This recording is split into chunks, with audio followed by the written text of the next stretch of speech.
বেলকাঠের শিবলিঙ্গ নির্মাণ করান।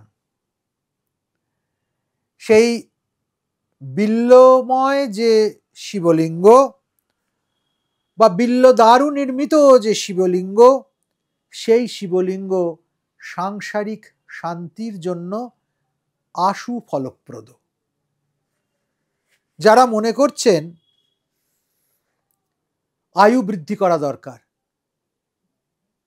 ছকে আছে জাতক অল্পায়ু, দুরারোগ্য ব্যাধিতে ভুগছে, রাঙের তৈরি শিব পূজা করুন। কোনো স্যাকরার থেকে কিংবা কোনো উপযুক্ত জায়গা থেকে রাং দিয়ে শিবলিঙ্গ তৈরি করিয়ে নিয়ে আসুন, তার সেবা করুন, আপনার সমস্যা মিটবেই মিটবে।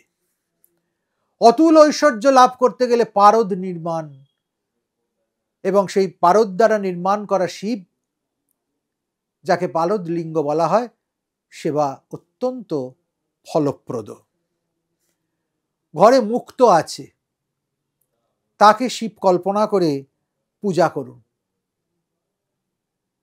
মানসিক শান্তি দ্রুত ফিরে আসবে। কেউ মনে করছেন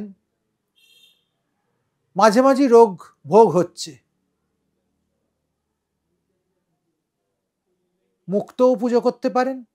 আবার চন্দ্রকান্তমণি বা যাকে মুনস্টোন বলে, তার উপর শিব পূজা করুন, খুব সুফল প্রাপ্ত হবেন।